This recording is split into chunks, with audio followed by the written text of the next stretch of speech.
Welcome to our Make Mo Mason Jar series. These are do-it-yourself videos that the LA County Library Make Mo, or Maker Mobile, teams have created so that you can learn and create fun projects from the comfort of your home.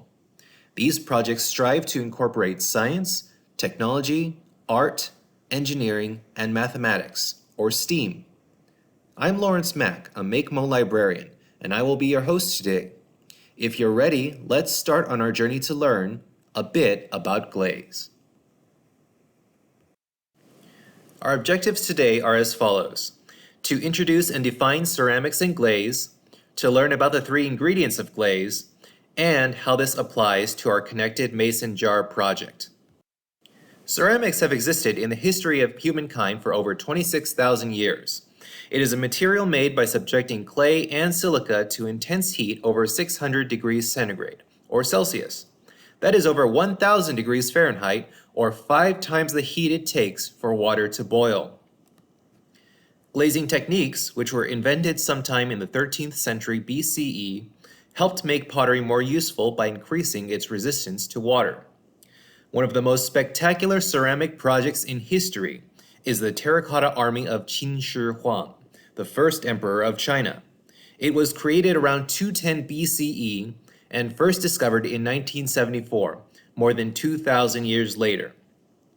It is estimated that there are more than 8,000 figures, each containing their own individualized faces. Terracotta figures were created by firing them in kilns heated at more than 1,000 degrees centigrade and had a light coat of glaze. Today, there are many modern applications of ceramics, which include tools such as high-end kitchen knives, car engine components, body armor, and, of course, pottery. So what is glaze anyway? Glaze is a layer or coating that has been fused to ceramics through firing, or heat. It can serve many purposes, such as to color, decorate, and waterproof the piece of ceramic it is coating. Taking a look at the picture on the right, you can see the pieces of the goat and pigeon ceramics that are covered with glaze look richer, smoother, and shinier than the pieces that don't have glaze. There are three primary ingredients in glaze that we will explore: silica, alumina, and flux. The first ingredient is silica. The function of silica is to create glass. In fact, it is the primary ingredient in the production of most glass, including the windows in your car or your room. Some sources of silica include the minerals quartz and flint, or pure silica, which is pictured here. The function of alumina is to stiffen the glaze so that it will stay on or adhere to whatever it is coating. If there is no alumina, the glaze can easily slide off. Alumina is also known as aluminum oxide. It is commonly found in materials such as paint, ceramic body armor, and cosmetics. Finally, we have flux. The function of flux is to cause silica and alumina to melt at lower temperatures, thus reducing the amount of heat that the kiln needs to generate. Some common minerals used as flux include lead, potassium, calcium, and feldspar. It is also a very common soldering and adhesive compound and, as you can see, has been around in commercial form for a while. In addition to the three ingredients we just covered, glaze may also contain some additional ingredients. Suspenders, not the ones you wear, keep glaze ingredients mixed instead of separating from each other, like if you mixed oil and water. Opacifiers, not the ones you give a baby, but close, are ingredients that make glaze more opaque or harder to see through. The Roman glasswork pictured to the right is an example of an opacifier in action.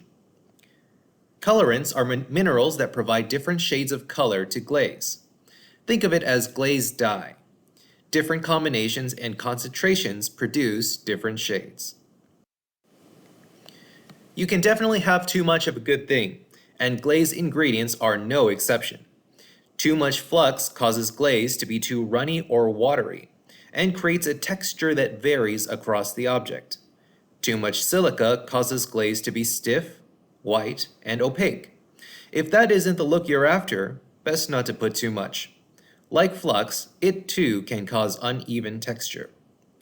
Too much alumina causes glaze to be stiff and opaque. It also affects the texture of the glaze with small pinholes. See a trend developing here? Maintaining a balance of these materials will allow you to get the most out of your glaze. So to recap, we now have a basic understanding of the ingredients of glaze. We know how they work and how they contribute to the final product. Now that you've got an idea of what works, it's time to try it out for yourself with our mason jar glaze activity.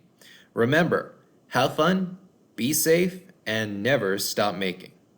Thank you. For more information and activities, please visit our website at www.lacountylibrary.org.